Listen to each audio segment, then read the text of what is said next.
donde las mujeres se dan cuenta que no pueden seguir siendo como antes de la guerra, que ha habido un cambio. Ellas han trabajado muchísimo, preparando todo tipo de armas, paracaídas, de todo, y que ya no pueden ser como eran esas chicas a las que Jane Cagney le cogía un pomelo y se lo rompía en la cara. Entonces salen esas mujeres negras que son, en mi opinión, las que inician la verdadera revolución de la mujer. Barbara Stanwyck, Bette Davis, esas que no vacilan en pegarle un tiro a un tipo, como vemos en Perdición. Bueno, Bette Davis, tirar a uno por la escalera, bueno, y entonces sale una nueva, ¿cómo diría yo? Es una nueva epifanía que sale en el cine, es algo realmente maravilloso. Cine negro, fotografía en blanco y negro, contrastada, los blancos muy blancos, los negros muy negros, y todo eso nos lleva a que viene naturalmente de Alemania, del expresionismo alemán, porque todos los grandes operadores de luz, los creadores, los magos de la luz, vienen de Alemania, y entonces, claro, se unen el talento de los escritores que hay allí, con los grandes cineastas alemanes, con los fotógrafos maravillosos y con esos actores y actrices que no ha habido igual. No ha habido nunca, esa pléyade sobre todo. Es increíble, y sale eso, como antes había salido en los años 30 la comedia sofisticada, y bueno, y entonces... Pero gracias, por ejemplo, a un personaje que venía precisamente de la Viena centroeuropea, gracias a Ernst Lubitsch, que fue en el fondo el gran creador de esa comedia sofisticada. Es que realmente el aporte de Europa al cine norteamericano, cuando se divide el mundo en cine europeo y cine norteamericano, ese es injusto, porque en realidad el cine norteamericano tiene muchísimo de europeo también, porque hay que agradecerles, lo único que hay que agradecerle al nacionalsocialismo alemán es precisamente que produjera esa especie de aluvión de genios que se exiliaron de Alemania y se fueron a Estados Unidos de algún modo a configurar un cine americano que ya tenía sus ídolos anteriormente. Estoy pensando en Kim Vidor, claro, en Cecil B. DeMille, en el propio Griffith, pero que gracias a ese aporte europeo se concibe ya como la época absolutamente clásica del cine norteamericano. Y si hoy hablamos de cine americano, es de ese cine que está ya trufado pues de Fritz Lang, de Lubitsch, de von Stroheim, de von Sperber, de todos esos grandes genios, de Murnau. Cuando antes mencionaba José el tema de lo de la pintura, hasta qué punto influye la pintura en la cinematografía, me acordaba yo de un libro muy bueno de un amigo común, de Luciano Berriatúa, sobre Friedrich Wilhelm Murnau, uno de los grandes cineastas de todos los tiempos. Este señor Berriatúa ha descubierto en el cine de Murnau, en concreto en su film Fausto, que es una de las obras maestras de la cinematografía universal, ha descubierto hasta los cuadernos que el propio Murnau estudiaba en su lejano bachillerato, que tenían una serie de ilustraciones que están incorporadas al rodaje de Murnau. O sea, toda la, diríamos, tradición icónica y magística que podía tener el cineasta, la aplicaba a su cinematografía. Y eso a ti te ha ocurrido también. Tú, muchas de las imágenes que has rodado en cine proceden de tus libros de texto, de los tebeos que leías, de las ilustraciones que veías en tal o cual revista. El cineasta lo que incorpora a su mundo icónico es todo lo que ha sido su configuración imagística, y eso es verdaderamente fascinante, porque es algo muy personal. Yo conozco muy pocos trabajos tan minuciosos como el de Berriatúa, pero estoy seguro que se pueden hacer muchos más, y te das cuenta de que todas las ediciones ilustradas de Fausto, que fueron muchas a partir de 1830, cuando se publica ya la edición definitiva del Fausto, todas fueron consultadas por el propio Murnau, y hay influencia de todas ellas en el rodaje de esa película admirable que, si no conocéis, yo creo que Murnau, no sé qué opinarás tú, José, me parece uno de los grandes del cine universal sin duda, pero cuando digo de los 10 o 12... ¿no? Sí, pero fíjate tú hasta dónde llega la influencia, eso que estabas diciendo del Fausto, que en una obra maestra del cine de Walt Disney que se llama nada menos que Fantasía, en la parte de La noche en el Monte Pelado, cuando sale aquel demonio, es el demonio de Fausto, es impresionante. Es el Mefistófeles. ¿Te acuerdas? Es exactamente. Incluso en la parte del aprendiz de brujo, cuando sale en la parte de humor, que es el Mickey Mouse, que va con un ejército de escobas, él va dirigiendo, y luego sale también aquella imagen tremenda y poderosa del supermago, es otra vez el ejemplo de Murnau, ¿no? Esto nos ha llevado a un tema que hace muy poco tiempo era terrible, y es que no se podía decir que Disney es uno de los grandes hombres de la historia del cine. Se consideraba como una cosa, como un infantilismo. Como deleznable, era una cosa increíble, cuando todo lo que ha hecho son obras maestras. Una detrás de otra. Bueno, además él lo vio muy claro cuando hizo aquello de los 3 cerditos.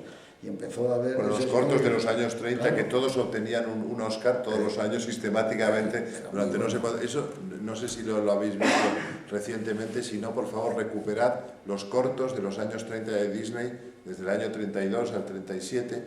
A Mickey me parece que fue en el año 29 cuando lo inventan, que son 3 círculos nada más. Como veis, Mickey son las orejas, 2 círculos y la cara.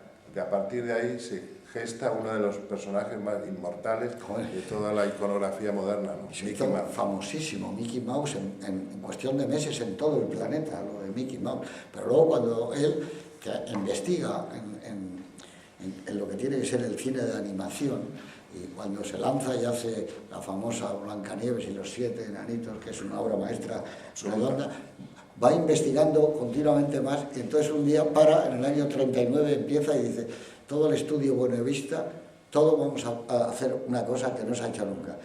Y es cuando hace Fantasía, que es el Ciudadano Kane del cine de animación. Es algo, era el 40, me parece. Sí, el 40-41. A España no llega hasta el 57, porque muchos fracasó. Ahí la vi yo, con 6 años, que me dio un miedo el demonio ese terrible del Monte Pelado, que llegué, que tuve unas pesadillas espantosas. Dijo: vamos a acercar la música a la gente joven, vamos a acercar la música a la gente madura, vamos a ver cómo podemos unir el cine y la música. Y entonces, apoyado en la fama que tenía entonces Leopoldo Stokowski, que sale además en el gran director con esa melena leonada muy parecida a la de Chelevida, que por cierto, y además había tenido un flair amoroso en ese momento, nada menos que con la divina Greta Garbo, que era una superestrella Stokowski. Y entonces hace algo que fue una idea suya increíble. La película empieza, se levanta el telón, está toda la orquesta, pero antes de que aparezca Stokowski, empezamos a oír unos ruidos, y bueno, como si estuvieran afinando los instrumentos.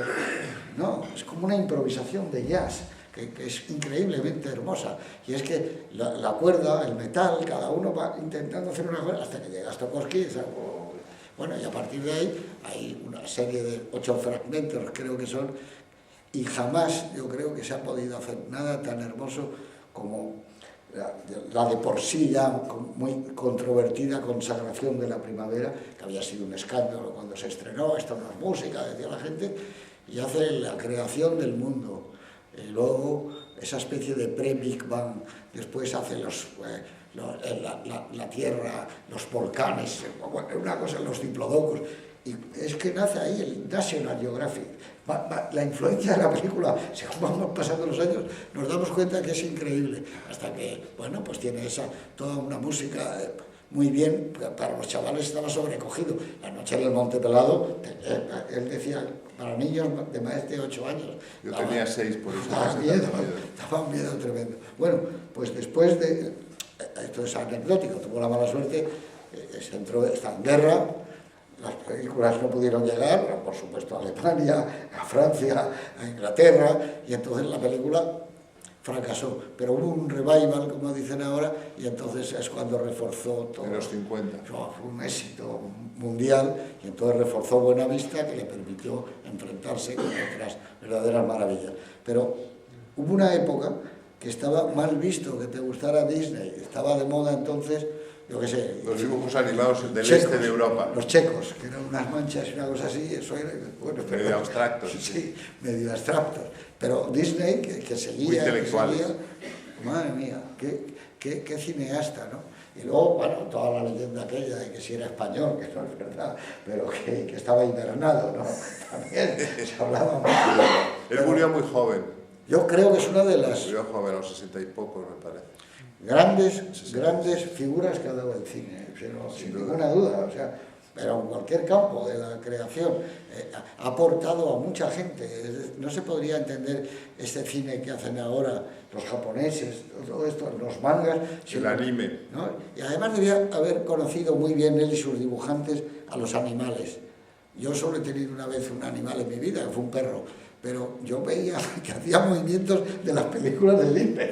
Digo, pero este perro mío... Pero daba el vagabundo de 100 dálmatas. Bueno, esa es una imagen del siglo XX, si hay que elegir una imagen del siglo XX, son esos dos perros comiendo los espaguetis y cómo se van a acercar a dar su beso. Es una imagen imperecedera del siglo XX. Pero alguien se fijaba muy bien en cómo se mueven los animales, los perros, los gatos. Es increíble. Los tipos que a base de dibujo los acercaban, ¿no? Bueno, entonces esto ha salido porque las influencias del cine van de cualquier lado. La pintura, ¿no? El dibujo, el cómic, por ejemplo, el dibujo animado, uno de los grandes del cómic de todos los tiempos, porque el cómic nace con un tebeo que es Little Nemo in Slumberland, Pequeño Nemo en el País de los Sueños. Y en el fondo ese primer gran, digamos, eslabón de la cadena del cómic es también el más hermoso. Curiosamente eso pasa de vez en cuando, igual que Atenea, por ejemplo, nace de la cabeza de Zeus y ya nace completamente armada y perfectamente en estado de revista para competir en cualquier certamen de belleza. Pues bien, también el cómic le pasa eso. También en cierto modo el cine, porque se puede igualar, por ejemplo, a Intolerancia o al Nacimiento de una Nación o a las dos huerfanitas o a Lirios rotos, pero realmente Griffith ya de algún modo agota el hecho cinematográfico porque es verdaderamente prodigioso, o la primera versión de Los 10 mandamientos de Cecil B. DeMille también. Son películas que se igualan, porque los clásicos no compiten entre sí, son igualmente permanentes e igualmente eternos. Lo que hacen es dialogar entre sí, pero no es mejor ni peor Ford que Hawks o que Hitchcock o que Leo McCarey, sino que realmente lo que hacen es permanecer en una especie de Olimpo en el que no pasa el tiempo, en el que realmente dentro de 100 años volveremos a ver esas películas y seguirán igual de frescas e igual de recién creadas como cuando leemos la Ilíada, la Odisea, el Macbeth, el Hamlet o el Quijote, y siguen exactamente igual de frescos, aptos para consumir, no tienen caducidad.